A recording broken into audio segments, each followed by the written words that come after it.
তিন প্রকার মুসলমানের মরণ হবে তিন ভাবে। গুনাহগার মুসলমান, পরহেজগার মুসলমান, ওলি মুসলমান। গুনাহগার মুসলমানের কাছে একজন ফেরেশতা আইসা বলবে, রে গুনাহগার, মানছ ঠিক কিন্তু পালন করো নাই, বিশ্বাস করতো ঠিক কিন্তু পালন করো নাই, গন্ডগোল লাগাইছো। সুবিধা হইলে করছো, অসুবিধা হইলে নাই। মানছ কিন্তু পালন করো নাই, এই কারণে অবস্থাটা কি হইব জানোনি? এই দেখো তাকায়া, জান্নাতও বানাইছেন আল্লাহ, জাহান্নামও বানাইছেন। মানা বিশ্বাস করার কারণে তোমার শেষ ঠিকানা জান্নাত হবে ঠিক, তো সরাসরি জান্নাতে যাইতে পারবা না। কেন জানোনি? মন চাহি জীবন যাপন করছো, হালাল হারাম পার্থক্য করে চলো নাই, এই কারণে এই জাহান্নামে তোমার আগে নেওয়া হইব। থাকবা জানো কতদিন? কি পরিমাণ তোমার সাজা, সাজা হইব কি পরিমাণ, অপরাধ তোমার যেই পরিমাণ। সবার অপরাধ কি সমান? যার অপরাধ যেই পরিমাণ, সাজাও ভুগবো সেই পরিমাণ। আল্লাহ চান না কোন ইমানদারকে জাহান্নামের আগুনে জ্বালাইতে। এই ইমানদারকে জাহান্নামের আগুনে জ্বালাইয়া খাটা সাজাইবেন, তার সাজা কাটাইবেন, সাজা কাটাইবেন। অপরাধ ভোগ করার পরে, সাজা ভোগ করার পরে এক সময় তুমি জান্নাত পাইবা। তবে ভুগবা কি পরিমাণ জানোনি? অপরাধ যেই পরিমাণ করছো তখন মজা ভুগিয়া লইবা। চিৎকার করতে থাকবে এই কাফেরের মতো গুনাহগার মুসলমান, জাহান্নাম কেমনে সইব। খুব কষ্ট হইয়া গুনাহগার মুসলমানের মরণ হবে। তিন নম্বরে পরহেজগার মুসলমান। এই পরহেজগার মুসলমানের কাছে আইসা সুসংবাদটা জানাইব, তোমার জন্য আরেক জাতের সুসংবাদ। রে পরহেজগার মুসলমান, যেইভাবে বিশ্বাস করছো ওইভাবে তুমি পালনও করছো আল্লাহর বিধানগুলো, জীবনে কোনোদিন বিধানের উল্টা যাও নাই। এতে কিন্তু দুনিয়ার জীবন যাপনটা কষ্টের হইছে অনেক। পরহেজগারির জীবন যাপন কি সুখের না অনেক কষ্টের? খুব যুদ্ধ করে এই জীবনটা পারি দেওয়া লাগে। ও পরহেজগার মুসলমান, এই যে জাহান্নাম যে বানাইছিল, এখানে আর আপনাকে নেওয়া হবে না। আল্লাহ রাব্বুল আলামিন এই চিরস্থায়ী ঠিকানা জান্নাত, জাহান্নামের আগুনে না ছুঁয়াই আল্লাহ আপনারে জান্নাত দিয়া দিব। একটু জোরে কর না সুবহানাল্লাহ। এখন হইল ওলি মুসলমান। ওলি মুসলমান রে জান্নাতের সুসংবাদ দিলে খুশি না। ওলি মুসলমান জান্নাতের সুসংবাদে খুশি না। ওলি মুসলমানের কাছে আল্লাহর ফেরেশতারা আইসা বলবে, ওগো আল্লাহর ওলি, সুযোগ পায়াও দুনিয়া লাথি মারছে, এই কলবটার ভিতরে আল্লাহ ছাড়া কেউ নেই। তারা যখন আল্লাহর কাছে দোয়া করতো, জান্নাতও চাইতো না, আল্লাহ চাইতো আল্লাহ। মাঝে মাঝে এশকে মনোভাবে তাদের ভাব তৈরি হয়ে যেত, একটা হালত তৈরি হয়ে যেত। দোয়া করতো, আল্লাহ কই দিবা তুমি জানো, তবে যেখানেই দেও তোমারে যেন দেখা যায়। আল্লাহু আকবার বলেন, আল্লাহু আকবার। তোমারে যেন দেখা যায়, দুজয় দিলেও তোমারে যেন দেখতাম পারি। আল্লাহ পাক রব্বুল আলামিন বলবেন, ফেরেশতারা রে, আমার এই বান্দাগুলোরে জান্নাতের সুসংবাদ দিস না, তাদেরকে বল সরাসরি আল্লাহর দিদারের সুসংবাদ। মুসলমান তিন প্রকার, বেঈমান কাফের এক প্রকার। কিয়ামতের কঠিন ময়দানে একদল মানুষ হিসাব নিকাশ শুরু হওয়ার আগেই আল্লাহর ওলিগণ বিনা হিসাবেই তারা জান্নাতে চলে যাবেন হাসরের মাঠে। আরেক দল মানুষ জাহান্নামে যাবে সাজা কাটার জন্য। তারা মুসলমান, এক ওয়াক্ত নামাজ ছেড়ে দিয়েছো, সময় মতো পড়ো নাই, সময় বিলম্ব করে আদায় করার কারণে 2,88,00,000 বছর জাহান্নাম। 2 ওয়াক্ত ছাড়লে অবস্থা কি হবে? 3 ওয়াক্ত 5 ওয়াক্ত এইভাবে যদি ছাড়তে থাকো, সাজা তোমার হইতেই থাকবে। আল্লাহর পাওনা আদায় না করে একটা কদম বাড়ানোর সুযোগ নাই। সৌদি আরবের একজন মানুষ মনোযোগ দিয়া শুনেন, মনোযোগ দিয়া শুনেন। সৌদি আরবের একজন মুরব্বী মানুষ শ্বাসকষ্টে আক্রান্ত হয়ে হাসপাতালে নিয়ে ভর্তি করা হলো, প্রাইভেট একটা ক্লিনিক। 24 ঘন্টা অক্সিজেন দেওয়া হয়েছে তারে। পরের দিন যখন বের করা হবে, বিল পেপার তার সামনে পেশ করা হলো, 3000 রিয়াল। বিলটা পরিশোধ করে তারপর রুগী নিয়ে বিদায় হবেন। আত্মীয় স্বজন ছেলে মেয়েরা সবাই আছে। এরপরেও মুরব্বী মানুষ কাগজটা হাতে নিয়ে চোখের পানি ছাইড়ে দিছে। বড় ছেলে আইসা কয়, আব্বা, এক বৈঠকে 3000 রিয়াল আমরা খরচ করে লাই বন্ধু বান্ধব লইয়া। আপনি কেন কান্দেন? বাবা রে, এই 3000-এর লাগিয়া কান্দি না রে বাবা। এই 24 ঘন্টা অক্সিজেন দেওয়ার কারণে যদি 3000-এর বিলের পেপার আই, যেই মাওলা আজ পর্যন্ত অক্সিজেন দিয়া বাঁচায়া রাখছেন, উনার কাছে না জানি বিল কত জমা হয়েছে। তুমি ভূত ওই সময় থাকবা না রে বাবা। ওই চিন্তায় আমি চোখের পানি ছেড়ে দিছি। পানির একটা বোতল যদি দোকান থেকে নেন, 30 টাকা দিলে এরপরে বোতল পাইবেন। কোন একটা কোম্পানি পানিটা বোতলে ভরার কারণে যদি তার দাম হয় 30 টাকা, যেই মালিকে পানি বানাইছেন তার বিল কত? অক্সিজেন 24 ঘন্টা নিলেন 3000 রিয়াল। অক্সিজেন কি কোনো বিজ্ঞানী আবিষ্কার করতে পারবো নাকি? বোতলে ভরার কারণে যদি এই বিল হয়, যিনি অক্সিজেন দিছেন, এবার বান্দা ভাবিয়া দেখো উনার বিল কত। রে নাফরমান, জানিয়া রাখো, তোমার কর্ম যেমন ফলাফল হইব তেমন। কোন একজন বাদশাহ 3 জন মন্ত্রীকে বলেছেন, তোমরা যাও আমার ফলের বাগান থেকে সুস্বাদু ফল দিয়া ব্যাগ ভরিয়া নিয়ে আসো। একজন মন্ত্রী খুব কষ্ট করে ডালে ডালে বাইয়া বাইয়া অনেক কষ্ট করে একটা ব্যাগ ভর্তি করে ফল নিয়ে আসছে। আর একজন একটু অলস প্রকৃতির মন্ত্রী কোন রকম 1-2টা ভালো বাকি ফসা লসা দিয়া ভরে নিয়ে আসছে, আর একটা আরো বাদ লতা ফাতা দিয়া ভরে নিয়ে আসছে। বাদশাহ হুকুম দিলেন, রে সেনাবাহিনী, এই 3 মন্ত্রীরা 3টা রুমের ভিতরে ভরে দাও, তালা লাগাইয়া দাও। 15 দিন পর্যন্ত এদের দ্বারে কাছে কেউ যাইবা না। যার হাতে যেই ব্যাগ, ওই ব্যাগের খাদ্য তার নিজের হাতের খামাই খাদ্য সে খায়া 15 দিন থাকবে। কথা বুঝে আসছে? সুস্বাদু ফল যে আনছে কষ্ট করে, সে তো সুস্বাদু ফলেই খাইব। ফসা লসা যে আনছে সে ফসাটাই খাইব। লতা পাতা যে আনছে লতা পাতাই খাইব। অনেক মুসলমান আমভাবে একটা আশা করে বসে থাকে, বুক ভরা আশা। আল্লাহ তো দয়ার সাগর, মাফ করে দিবেন। আল্লাহ দয়ার সাগর, মাফ করে দিবেন। মাফ করে দিবেন তখন, সাজা খাটা হইব যখন। এর আগে না, এক লোক প্রশ্ন করছিল হুজুর, কারণ হুজুর দেখলে অনেকেরই আছেন একটা ভাব, হুজুর দেখলি আরে বাপরে, হুজুর দেখলে একটা মজা পায়। হুজুর জোরে আটলেও অসুবিধা, আস্তে আটলেও অসুবিধা। ওই হুজুর, আল্লাহ তো দয়ার সাগর বলে, আল্লাহ কি পারেন না তিনি মাফ করে দিতে? আল্লাহর দয়ার গুণে কি মাফ করতে পারেন না? যে হ্যাঁ পারেন। হুজুর গো, আল্লাহ যদি দয়ার গুণে মাফ করে দেন, আপনারা কষ্ট করে জীবন যাপন করিয়া যেই জায়গা, আমরাও তো এই জায়গা। ইয়া আইয়ুহাল্লাযীনা আমানুত্তাকুল্লাহা হাক্কা তুকাতিহি ওয়া লা তামুতুন্না ইল্লা ওয়া আনতুম মুসলিমুন। হে ঈমানদারেরা,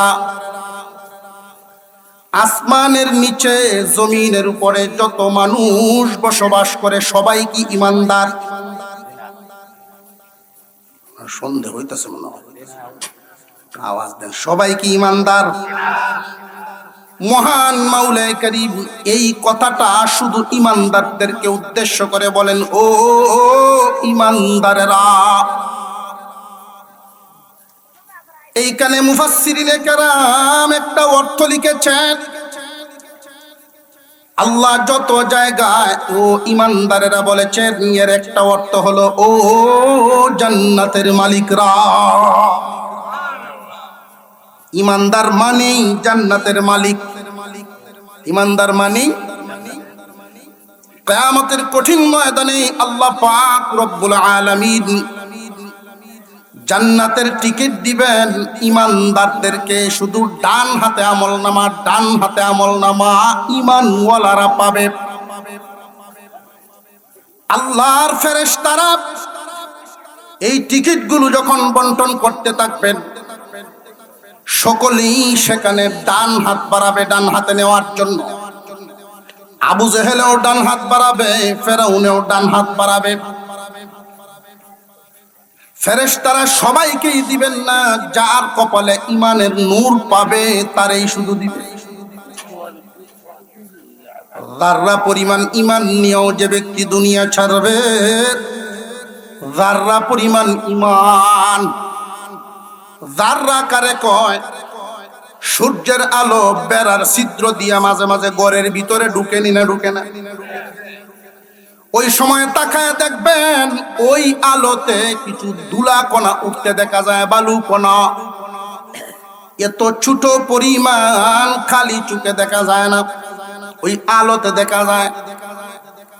এই কণা পরিমাণ ইমান নিয়েও যদি কেউ দুনিয়ার জমিন চাটতে পারে, মহান আল্লাহ পাক রব্বুল আলামিন ওই মানুষটারেও 10 দুনিয়ার সমান একটা জান্নাত দিবে। ও জান্নাতের মালিকরা, মহান আল্লাহ ডাক দিয়া বলেন, ও ঈমানওয়ালারা, জান্নাতের মালিকরা, ইত্তাকুল্লাহ হাক্কা তুকাতিহি, তোমরা আল্লাহকে ভয় করো, ভয় করার মতো। শুধু মুখে মুখে উচ্চারণ যে আল্লাহকে ভয় করি এমন না, ভয় করার মতো ভয় করো। মতো বলতে আল্লাহ কি বুঝাইলেন? সহজে একটা উদাহরণ শুনলেই বুঝে ফেলবেন। কোন একজন মিস্ত্রিকে কেউ ডাক দিল, রে ভাই আমি একটা ঘর বানাইতাম, ঘরটা হবে অমুকের ঘরটার মতো। আমি একটা জামা বানাইতাম, রে টেইলার ভাই অমুকের জামাটার মতো। মতো বুঝে আইছেনি? আল্লাহ রাব্বুল আলামিন বলেন, ভয় করার মতো ভয় করো। ভয় করনেওয়ালা মানুষ জমিন থেকে বিদায় হইছেন না? সত্যি যারা আল্লাহকে ভয় করে তুমিও তাদের মতো ভয় করো। এটা একটা ব্যাখ্যা। মুখে শুধু নয়, আমলে পরিপূর্ণভাবে আল্লাহকে ভয় করো। ওয়ালা তামুতুন্না ইল্লা ওয়া আনতুম মুসলিমুন। রে জান্নাতের মালিকরা, সত্যবাদী, সত্যবাদ, সঠিক মুসলমান না হইয়া সাবধান, মৃত্যুবরণ করো না। ও ঈমানওয়ালারা, জান্নাতের মালিকরা, আল্লাহকে ভয় করার মতো ভয় করো। সাবধান, মরিও না। সঠিক মুসলমান না হইয়া মৃত্যুবরণ করিল না। আল্লাহ এই কথা কেন বললেন? কারণটা কি? আল্লাহ চান না কোন মুসলমানকে জাহান্নামের আগুনে জ্বালাইতে। আল্লাহ চান না কোন মুমিন বান্দাকে জাহান্নামে নিতে। এই জন্যই পরামর্শ দিলেন, মুমিনরা রে, এমন ভাবে বিদায় হও যেন সরাসরি জান্নাতে যাইবার পারো। আদা মুসলমান না সত্যিকারের মুসলমান? আল্লাহ বলেন, তোমরা সাবধান, সঠিক মুসলমান না হইয়া, পরিপূর্ণ মুসলিম না হইয়া মৃত্যুবরণ করিও না। মুসলিম শব্দের অর্থ হলো আত্মসমর্পণকারী। কিয়ামতের কঠিন ময়দানে প্রথম বাছাই হবে। প্রথম বাছাই ঈমান আছে না নাই। আফসোসের সাথে বলতে হয়, অনেক মানুষ এমন পাওয়া যাবে মুসলমানের ঘরে জন্ম নিছে, মুমিন মুসলমানের সমাজে বসবাস করত, কিন্তু বিদায় হওয়ার সময় ঈমান নামক দৌলত নিয়ে বিদায় হতে পারে নাই, বেঈমান হারা হইয়া বিদায় হইছে। কিয়ামতের কঠিন ময়দানে একজন আর একজন ডাক দিয়া জিগাইব, কিরে তুই না অমুকের ঘরের বাম হাতে আমলনামা কেন রে? ইমান আনতে পারে নাই, হাসরের মাঠে সব মানুষ ডান হাত বাড়াবে আমল নামা নেওয়ার জন্য। মহান মাওলাই কারীমের বাহিনী, ফেরেশতা বাহিনীরা হাসরের মাঠে আমল নামা দেওয়ার সময় ইমান নামক চিহ্ন দেখবে। যার হাতে ইমান নামক চিহ্ন পাবে তার কাছে ডান হাতে আমল নামা দিবে। আর যার কাছে ইমান নামক চিহ্ন নাই তার ডান হাতটা ভেঙ্গে ফেলবে, ভেঙ্গে নিয়ে ঘাড়ের সাথে বেঁধে দিবে। বাম হাত ছাড়া লোয়ার কোনো হাত থাকবে না। আর যারা ওই দিন বাম হাতে আমল নামা নিবে, ঘোষণা করা হবে যারা বাম হাতে আমল নামা পাইছো চিরস্থায়ী জাহান্নামী, চিরস্থায়ী জাহান্নামী, জীবনে কখনো মুক্তি পাইবা না। জ্বলতেই থাকবে, জ্বলতেই থাকবে। আর যারা ডান হাতে আমল নামা পাইছো তোমরা কাতার বন্দী হয়ে দাঁড়াও। ডান হাতে আমল নামা পাইলেই কিন্তু জান্নাতে যাইতে পারবা না। এটা হলো প্রথম বাছাই। ইমান আছে না নাই কাফের আর মুমিনের প্রথম বাছাই। ফালা নুকিমু লাহুম ইয়াউমাল কিয়ামাতি ওয়াজনা, কুরআনে এক আয়াত। কাফিরদের ব্যাপারে বলা হয়েছে এদের আমলনামা মিজানে উঠানো হইবে না। সমস্ত মানুষদের আমলনামা প্রথম বাছাই ইমানের ওজন। এই বাছায়া ইমানদাররা আলাদা, কাফেররা আলাদা, চিরস্থায়ী জাহান্নামী হয়ে যাবে।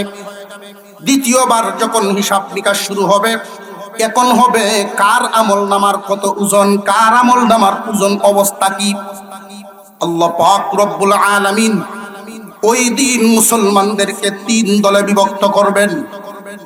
সমস্ত মুসলমান ইমানদার ডান হাতে আমলনামা যারা পাইবে ওরা তিন ভাবে বিভক্ত হইব। তাহলে মুফাসসিরিনে কেরাম বলেন মুসলমান তিন প্রকার। মুসলমান কয় প্রকার? ইমানদার মুমিন মুসলমান তিন ভাগে বিভক্ত, তিন প্রকার। খুব ভালো করে বুঝে নেন। এক নাম্বার গুনাহগার মুসলমান, দুই নাম্বার পরহেজগার মুসলমান, তিন নাম্বার আল্লাহর ওলি মুসলমান। মুসলমান কয় প্রকার? আওয়াজ দিয়ে হলে বুঝতেছে না মনে হয় কথাগুলি। তাহলে আইসিডে ভাঙ্গিয়া একটু আওয়াজ দিন যে বাজারও যারা আছে, বাড়ি ঘরও যারা আছে এরা বুঝুক মাটো মানুষ আছে।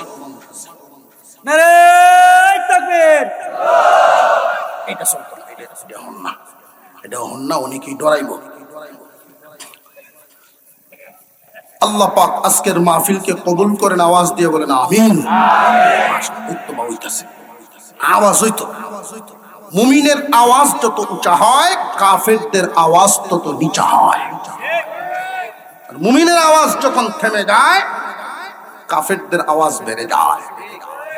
যেই ঘরও দেখবে জামাইয়ের আওয়াজ শুরু, এই ঘরে বউয়ের আওয়াজ বড়। মিলে না? মুসলমান কয় প্রকার? গুনাহগার মুসলমান, পরহেজগার মুসলমান, ওলি মুসলমান। মুসলমান তিন প্রকার। হাসরের মাঠে এদের সাথে আচরণ হবে তিন প্রকার। মুসলমান তিন প্রকার, এদের মরণও হইব তিন প্রকার। মরার হালত তিন ধরনের হবে, সব মুসলমানের এক ধরনের না। গুনাহগার মুসলমান মৃত্যুর সময় আল্লাহর পক্ষ থেকে এক ধরনের সুসংবাদ পাবে। পরহেজগার মুসলমান আল্লাহর পক্ষ থেকে আরেক ধরনের সুসংবাদ পাবে। আল্লাহর ওলি মুসলমান আল্লাহর পক্ষ থেকে আরেক ধরনের সুসংবাদ পাইব। আগে চিনিয়া লই আমরা কোন ক্যাটাগরির মুসলমান, কেলা কোন দলের মুসলমানের পরিচয়টা আগে জানিয়ে নেই। ইমানে কোনো ঘাটতি নাই, আমলে গন্ডগোল। ইমানে কোনো ঘাটতি নাই, বিশ্বাসে কমতি নাই, আমলে গন্ডগোল। 5 ওয়াক্ত নামাজ যে পড়ন লাগবো এতে কোনো সন্দেহ, কিন্তু অনেকেই আছে 5 ওয়াক্ত পড়ে না। জানা নাই? শুক্র আলী মুসল্লি, 360 কে মুসল্লি, ঈদের মুসল্লি গালি। আগে মুরব্বীরা কত 8 কে মোল্লা, খাট কে মোল্লা, 360 কে মোল্লা কইতো। আটকে হলো 8 দিনে শুক্রবারে খাটকে হলো জানাজা যায় 360 হলো ঈদেরও মতো নাই। 5 ওয়াক্ত নামাজ আদায় করে না এমন মুসলমান আছে না নাই? সুদ খাওয়ান যে হারাম এটা জানে, এরপরেও খায়, এমন মুসলমান আছে না নাই? এমন একটা সময় ছিল সুদকুর খুঁজে পাওয়া যাইত না, আর এখন এমন এক সময় চলছে সুদ ছাড়া মানুষ খুঁজে পাওয়া কঠিন হয়। বরং সুদকুরের দল বড় হওয়ার কারণে তারা দলিল দেয় শক্ত। মৌলবীরা সুদের বিরুদ্ধে ওয়াজ করে, তারা দেখাই তারে না। সুদ গাওয়ানো তো সহজ না, লাঠির জুল লাগে করে। আরো সুদ গাওয়ানো তো সহজ না, লাঠির জুল লাগবে। মৌলবীরা পারে না, দে হারাম করে। একবার সাবান কিনছে 10 টাকা দিয়ে 15 টাকা বছর 5 টাকা লাভ করছে, আমরাও লাভ করতেছি, এটাও তো একটা ব্যবসায়। সুদরে ব্যবসার সাথে তুলনা দেয় কিয়ামতের দিন। আল্লাহ কোরআনে বলে রাখছেন, যে সমস্ত মানুষ সুদখোর কিয়ামতের দিন হাসরের মাঠে দাঁড়াইবই পাগল হইয়া, মাতালের মতো ঘুরতে থাকবো। হাসরবাসীরা জিগাইব, এই লোকগুলোর এই অবস্থা কেন, জিনে ধরার মতো কেন? যে হাসরবাসীরা দেখলেই বোঝা যাবে পাগল। পাগলে শুক্রবার এই মঙ্গলবার কয়, এই কারণে মাথা ঠিক নাই, পাগল হইয়া উঠবো। আল্লাহ এদেরকে পাগল বানায় উঠাইবেন। কারণটা কি? যে হালাল জিনিসটারে হারামের সাথে, হারামটারে হালালের সাথে তুলনা করত। এমন সুদকুর মানুষ মুসলমানের ভিতরে আছে না নাই? ওরা কাফের না, যেহেতু সুদরে হারাম মনে করে খাইতাছে। আর যদি কয় সুদ হালাল, তাহলে ঈমান থাকতো না। আমি যে কথাটা বলছিলাম, মুসলমানের ঘরে জন্ম নিব, ঈমান হারা হইয়া বিদায় হইব। কারণটা কি? কোরআন হাদিসের কোন একটা বিধানকে যদি অস্বীকার করে, হালাল রে হারাম করতে চায়, হারাম রে হালাল করতে চায়, ঈমান থাকবে না, ঈমান হারা হইয়া বিদায় হইব। বাম হাতে আমল নামা পাইব, চিরস্থায়ী জাহান্নামে থাকব। কথা বুঝে আসতেছে? তুমি সুদ খাইবা তোমার ব্যক্তিগত ব্যাপার, তবে হালাল কইও না, হারামি। ব্যবসার সাথে তুলনা দিও না, এটা হারামি। কিছু মানুষ এমন আছে, কয় একটা নামাজ একটা রোজা আদম যাতে বললে সারে, চলো মুর্শিদের বাজারে ধরবে যদি তারে। গীতও গায়, গানও গায়, আবার ঈমান হারা হইয়া মরব, সাবধান। 5 ওয়াক্ত নামাজ পড়তে পারো না, এটা তোমার দুর্বলতা, তুমি গুনাহগার। তবে নামাজ যে 5 ওয়াক্ত পড়ন লাগবে, এটা ফরজ, এটা মানতে হইব, নইলে ঈমান থাকতো না। পর্দার বিধান ফরজ। বাবির সামনে দেবরের পর্দা লাগবো নি না লাগতো না? কেউ যদি কয় না বাবি মার মতো, এনো পর্দা লাগে না, মৌলবীরা না কয়। কোরআনের কথাটা কি কোরআনের পক্ষে গেল না বিপক্ষে গেল? ঈমান থাকতো না। ঈমান হারা হইয়া বিদায় হইতে হবে। বাম হাতে আমল নামা যাইব, খুব ভালো করে বুঝে রাখবেন। গুনাহগার মুসলমান, তাদের পরিচয়টা জেনে নেন। ঈমানে কোনো গন্ডগোল নাই, বিশ্বাসে কোনো কমতি নাই, সব বিশ্বাস করে, বিশ্বাসে কোনো কমতি নাই, কিন্তু আমলে কমতি। ওরা গুনাহগার মুসলমান, আর বিশ্বাসে যদি কমতি হইয়া যায়, গন্ডগোল হয়, ওরা মুসলমান আর থাকে না। বুঝাইতে পারছি পার্থক্যটা? গুনাহগার মুসলমান সমাজে কম না বেশি? এবার আসেন পরিচয় লই। পরহেজগার মুসলমান। গুনাহগার আর পরহেজগারের পার্থক্য হলো, গুনাহগার বিশ্বাস করে ঠিক, কিন্তু আমল করে না। সুদে ঘুষে হালালে হারামে সব বিষয় আসে, দালান কোঠা বানায়, জমাজমি বানায়। পরহেজগার মুসলমান যেমন বিশ্বাস করে, এমন আমলও করে। হালাল পথে যদি সুযোগ পায়, বছরে 1 কোটি টাকা কামানোর সুযোগ যদি মিলে হালাল পথে, তাহলে কামাইব। না জায়েজ, না জায়েজ, না জায়েজ, না জায়েজ। হালাল পথে যদি সুযোগ পায়, জায়েজ আছে না নাই? কোটিপতি হও, শিল্পপতি হও, তবে হালাল পথে পরহেজগার চিন্তা করবো যে আমার ভোটটা কি হালাল আছে কিনা, ওইটা ঠিক রাখতে হইবে। পরহেজগার মুসলমান হইল তারা হালাল হারাম বাঁচিয়া চলে যারা প্রয়োজনে উপবাস থাকবো হারাম খাইতো না, প্রয়োজনে উবাস থাকবো হারাম খাইতো না, 5 ওয়াক্ত নামাজ যত কষ্টই হোক ছাড়তো না, প্রয়োজনে দুনিয়ার কাজ ছাড়বো, কে প্রয়োজনে 1 কাটা ভোরের দিন কাটবো, তবু নামাজ ছাড়তো না। রোজার মাসের কাজ প্রয়োজনে কমায় দিব, তবু রোজা ছাড়তো না। দুনিয়ার কমতি করিয়া দুনিয়াদারি কমায়া আখিরাত ঠিক রাখবো, আল্লাহর বিধান ঠিক রাখবো, এটা পরহেজগার মুসলমান। সুযোগ যদি পায় তাহলে কোটিপতি হইব। হারামে না হালালে?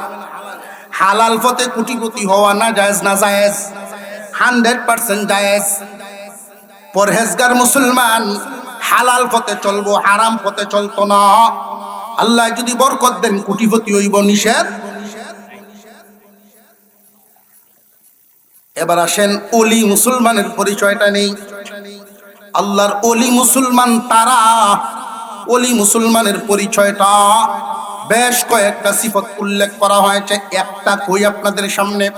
হুব্বে দুনিয়া, দুনিয়ার কোন লোভ লালসা এদের অন্তরে থাকবে না।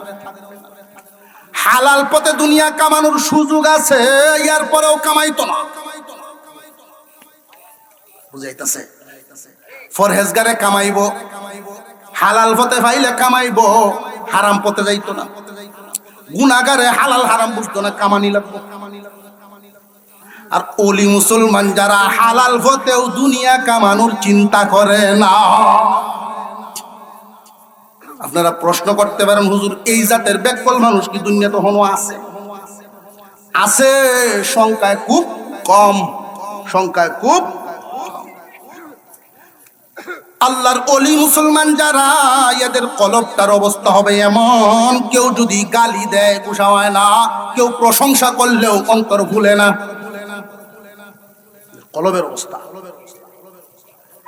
ওলি মুসলমান সুযোগ পাইলেও দুনিয়া কামানোর পেরেশানি করে না। আমি এমন একজন মুসলমান পাইছিলাম, আপনাদের পার্শ্ববর্তী, খুব দূরের না, বানিয়াচং ফুলমে আবিসাব নাম আছে। আল্লাহ এমন শক্তি, এমন মেধা, এমন যোগ্যতা আল্লাহ তারে দান করেছিলেন, কোন ভার্সিটি করিয়া না। কোন গাছের পাতাটা কোনটার সাথে মিলাইলে কি ওষুধ হয়, আল্লাহ এটা ওনার যোগ্যতা দিছিল। হামদর্দ কোম্পানির লোকেরা একবার ওনার কাছে আসছিল, হুজুর চেয়ারে বৈশা বৈশা শুধু কইয়া দিবেন কোন পাতাটা কোনটার সাথে মিলাইতাম 3 লাখ টাকা বেতন দেব। এরা যে একটা দৌড়ান দিছি, আমি নিজের চোখে ওনাকে দেখেছি। ওনার পরনের জামাটা সাহাবায়ে কেরামের জামার মতো, জামা সাদা, তালি হইতো হলুদ, তালি হইতো নীল, অন্য কাপড়। উনি যে ওষুধটা বেচতেন, যেই কাস্টমারের কাছে ওষুধ বেচছেন, এই টাকাটা খরচ হওয়ার আগ পর্যন্ত দ্বিতীয় কাস্টমার ওষুধ পাইছে না। উনি যদি ইচ্ছা করতেন কোটিপতি হইতে পারতেন না, পারতেন না। ওলি মুসলমান। গুনাহগার মুসলমান প্রথমে হইল বেঈমান। বেঈমানরা কোরআনের বিধিবিধান মানে না, অস্বীকার করে, কাফের। হালাল রে হারাম কইব, হারাম রে হালাল কইব, এরা কাফের। মুসলমানের ঘরে জন্ম লইলেও ইমান লইয়া মরতে পারত। আমল নামা ডাইনাতে পাইব না বামাতে? বামাতে। বিশ্বাসে কোনো কমতি নাই, সব বিশ্বাস করে, কিন্তু পালনে গন্ডগোল। হালালও খায়, হারামও খায়। গুনাহগার মুসলমান। পরহেজগার হইল জেনে শুনে কখনো আল্লাহর হুকুম অমান্য করবে না, হারাম খাবে না। আল্লাহর ওলি মুসলমান যারা, হালাল পথেও দুনিয়া কামানোর লোভ লালসা করে না। পরিচয়টা কি বুঝে হয়েছে? 3 প্রকার মুসলমান পাইলাম। 1 প্রকার বেঈমান। বেঈমানদের মরণ ওইবনি না, হইতো না, এরারও তো মরণ আছে। বেঈমানের মরণের সময় কোনো সুসংবাদ নাই, ফেরেশতারা এদের কানে কানে একটা দুঃসংবাদ শোনায় দুনিয়া থেকে বিদায় দিব। দুঃসংবাদটা শোনার সাথে সাথে জান বাহির হওয়ার যেই কষ্ট, এর চেয়ে দ্বিগুণ কষ্ট হইব দুঃসংবাদ শুনে। পক্ষান্তরে গুনাহগার মুসলমান, পরহেজগার মুসলমান, ওলি মুসলমান, তিন প্রকার মুসলমানের জন্য তিন ধরনের সুসংবাদ আছে, দুঃসংবাদ না। যারা কাফের হইয়া মরবে, কোরআনের কোন একটা বিধানকে যদি অমান্য করে, ঈমান থাকবো না, কাফের। এই কথাটা আমি বারবার বলতেছি, কারণ শয়তানে আমাদেরকে এমন ভাবে জাল দিয়া বেড়াইছে, ঈমান হাসতে হাসতে চলে যায়, বান্দার খবর না। কাফেরদের দুনিয়ার জমিন তা আল্লাহর পয়গম্বর বলেন, তার আত্মাটা বের করার সময় এত কষ্ট দিয়ে বের করা হবে, আগুনের কাঁচি বিশিষ্ট, আগুনের কাঁচির মতো করে এই রকম অস্ত্র নিয়া জাহান্নামী 500 ফেরেশতা তারে ঘিরে ধরবো, টানিয়া টানিয়া কষ্ট দিয়া দিয়া এমন ভাবে জানটা বাহির করব, একটা প্রাণীকে জবাই না করে উল্টা ভাবে যদি তার চামড়াটা চিলানো হয়, তার চামড়া যদি ঝুলানো হয়, যেই পরিমাণ কষ্ট হবে, এর চাইতে দ্বিগুণ কষ্ট দিয়া কাফেরের জান বাহির করা হয়। নাউজুবিল্লাহ, জুরে কোন নাউজুবিল্লাহ। পক্ষান্তরে মুসলমান, মুসলমান কয় প্রকার? 3 প্রকার। কথাটা বুঝতে পারছেন? আপনারা নিয়মতান্ত্রিক মাইনে যেই জায়গা, আমরা বিশেষ দয়ার বদৌলত একই জায়গা।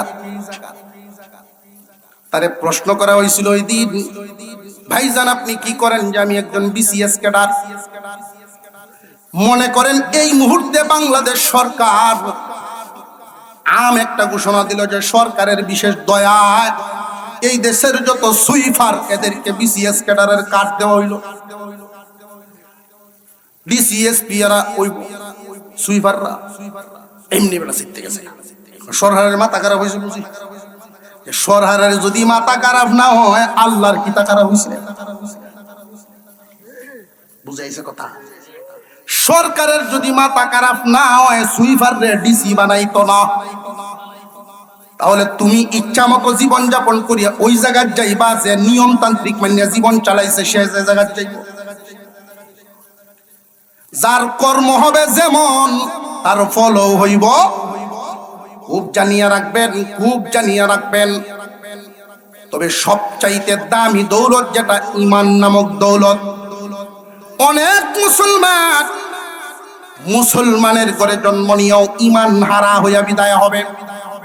আল্লাহ রাব্বুল আলামিন আমার তিলাওয়াতকৃত প্রথম আয়াতে আল্লাহ বলেন, ইয়া আইয়ুহাল্লাযীনা আমানুত্তাকুল্লাহা হাক্কা তুকাতিহি ওয়া লা তামুতুন্না ইল্লা ওয়া আনতুম মুসলিমুন।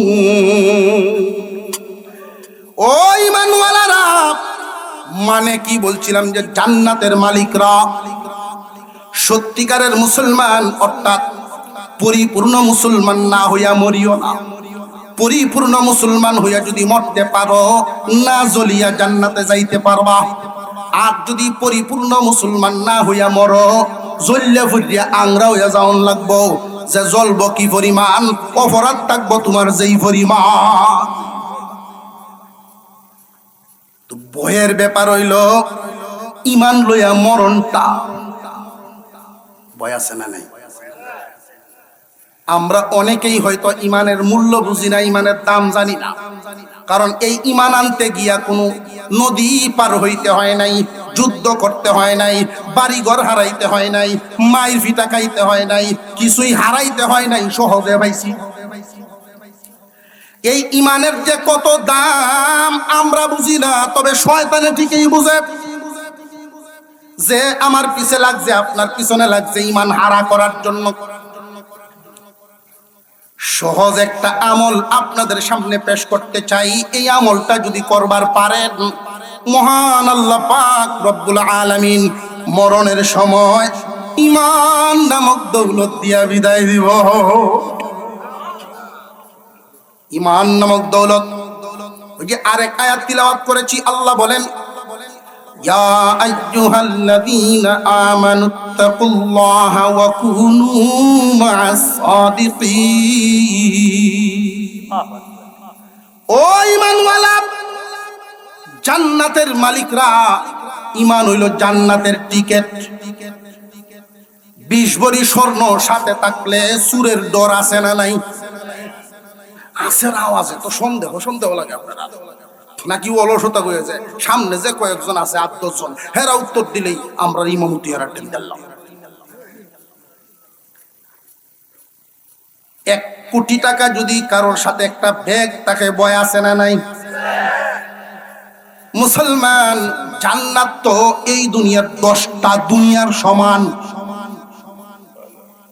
একটা ইট, জান্নাতের যে বিল্ডিং বালাখানা, একটা ইট স্বর্ণের আর একটা ইট রূপা। 2টার জোড়া হবে জাফরান নামক মেডিসিন, কোন কোম্পানির সিমেন্ট না। মাঝখান থেকে সুগ্রান বেরোইব, স্প্রে মারণ লাগতো না। জান্নাতের ভিতরে যখন বান্দা বান্দীদেরকে ঢুকাইব, আল্লাহ গোসল করায়া ঢুকাইব, আদমের বডি মহান মাওলা কারীম প্রত্যেককেই দান করবেন। ইউসুফ আলাইহিস সালামের মতো সুন্দর বানায়া দিবেন, দাউদ নবীর কণ্ঠ দিয়া দিবেন, 33 বছরের যুবক বানায়া দিবেন। আর জুরে কন্যা সুবহানাল্লাহ। বলে এই ঈমান নামক টিকেটটার দাম আছে না নাই? এই টিকেট চুরি করার জন্য মস্ত বড় চুর, মস্ত বড় বাটপার পিছনে ঘুরতাছে।